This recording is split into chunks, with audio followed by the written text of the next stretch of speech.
အဲ့ဒါဧဝံဂေလိတရားအစစ်ရှိလားအတုရောရှိလားမှတ်စေခြင်းနဲ့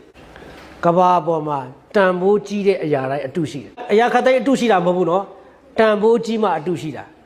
တန်ဖိုးနည်းတဲ့ပစ္စည်းဘယ်တော့မှအတုမထွက်ဘူးအိုးတိုက်ဖွဲပြသိလားအိုးတိုက်ဖွဲပြအတုရှိလားဟဲ့ငါဒီနေ့လေအိုးတိုက်ဖွဲပြအတုတိုးခဲ့တယ်ဆိုတာရှိလားဒီတိုင်းသွားကောက်ရင်တော့ရတယ်နော်ဘယ်သူမှလည်းစိတ်မဝင်စားဘူးအတုရှိလား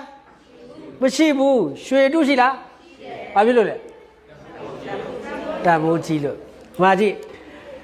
လူတွေကတင့်နဲ့မတူချင်ဘူးဆိုတာတင့်တန်ဖိုးတိတ်နေသေးလို့ဟုတ်လားသဘောပေါက်လားတချို့လူတွေကတင်းနဲ့တူချင်လာပြီဆိုရင်သိကြတယ်တင်တန်ဖိုးမြင့်လာပြီဟုတ်ပြီနော်ဘာကြောင့်လဲတန်ဖိုးမြင့်ရင်အတုရှိတယ်ပြောရအောင်တန်ဖိုးမြင့်ရင်အတုရှိတယ်ဒါဆိုမေးမယ်အသင်းတော်တန်ဖိုးမြင့်လားမမြင့်ဘူးလားမြင့်တယ်အဲ့ဆိုဘာရှိတယ်အတုရှိတယ်ကောင်းသောစပါးတန်ဖိုးမြင့်လားမမြင့်ဘူးလားမြင့်တယ်ဘာရှိလဲအချီးမကိုကိုချင်းတန်ဖိုးမြင့်လားမမြင့်ဘူးလားမြင့်တယ်ဘာရှိလဲပြန်ပြောရအောင်တန်ဖိုးမြင့်ရင်အတုရှိတယ်အဲ့ဆိုဧဝံဂေလိတရားတန်ဖိုးမြင်လားမမြင်ဘူးလားထာဝရကာလနဲ့ဆိုင်တယ်မဟုတ်ဘူးလားဘာရှိလဲအဲ့ဆိုရှင်အသင်းတော်အစစ်ရှိလားအစစ်ရှိရင်အသင်းတော်အတုလဲအဲ့ဆိုချီးမွမ်းကိုးကွယ်ခြင်းအစစ်ရှိလားအစစ်ရှိရင်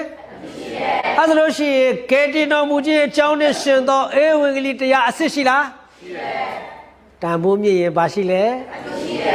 အေးအဲ့လိုအတုကိုတဲ့တခြားသောလူမပြောတဲ့ကောင်းကင်တမန်လာဟောရင်တော့ကြင်ချင်းခံရမယ်ရှင်ဘောလူပြောတယ်အဲ့ဆိုအတုဟောရင်ပြောင်းလဲလားမပြောင်းလဲဘူးလားပြောင်းလဲတာပေါ့အစစ်ဟောရောဘာကွာသွားလဲဆိုအဲ့ဒီမှာကွာအတုနဲ့ပြောင်းလဲတဲ့သူတွေကကယ်တင်ခြင်းလည်းမရဖန်ဆင်းခံတွေကိုပဲအားကြဟုတ်ပြီနော်အစစ်နဲ့ပြောင်းလဲတဲ့သူတွေကကယ်တင်ခြင်းလည်းရဖန်ဆင်းရှင်တဲ့တာမွေးနေတဲ့သူတွေဖြစ်လာတယ်ဟာလေလုယာအဲ့ဆိုယေရှုကိုယုံတယ်ဆိုတာ